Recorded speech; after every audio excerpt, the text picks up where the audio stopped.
लाईफमध्ये खूप जास्त प्रगती करण्याच्या मागे आपण इतके लागलो आहोत ना की जे काही आज आपल्याकडे आहे ते जगणंच विसरायला लागलोय. गावी पैसा खूप नसला ना सुख आणि समाधान मात्र खूप आहे.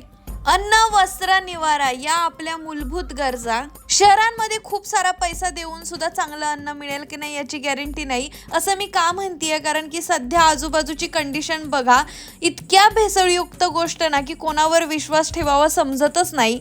आम्ही शेतामध्ये घरगुती खाण्यापुरत्या सगळ्या प्रकारच्या भाज्या लावल्यात. तर मग आज आम्ही पालक, चुका, मेथी आणि शापू या भाज्या खुडल्या. इतक्या ताज्या आणि भारी भाज्या बघितल्यानंतर वाटलं खरे श्रीमंत तर आम्ही आहोत हो.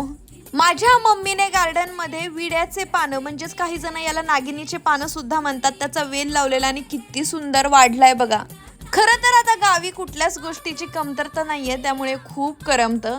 मम्मी भाज्या निवडत होती आणि आज माझी मावशी माझ्याकडे आलेली, त्याच्यामुळे तिच्या मुलांसोबतच खेळायचं काय ते चाललेलं.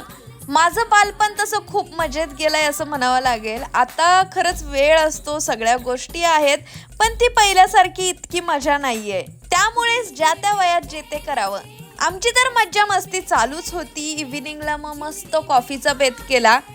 गार्डन मध्ये कायम बसल्यानंतर कुठल्याच डोक्यात विचार येत नाही, इतकी शांतता वाटते. संध्याकाळी सुद्धा आमच्याकडे न चुकता देवपूजा असते. आपण कितीही मॉडर्न झालो ना तरी सुद्धा आपण आपले रूट्स आणि संस्कार नाही विसरले पाहिजेत. अंगणामध्ये ही तुळस तर बघा काय भारी फुलली आहे, एकदम भारी. सध्या शेतामध्ये खूप काही कामं नाही आहेत, पण मीच माझे आता 1-2 प्रोजेक्ट चालू करणार आहे, त्याच्यामुळे त्या गोष्टींचंही प्लॅनिंग चालू आहे. तुम्हाला हे सगळे व्हिडिओज फार सुंदर दिसतात आणि चांगलं वाटतं, पण खरं सांगायचं झालं ना शेतामध्ये खूप कष्ट आहे, खूप मेहनत आहे आणि खूप खर्चिक आहे. बरोबर आहे की नाही, कमेंटमध्ये नक्की सांगा.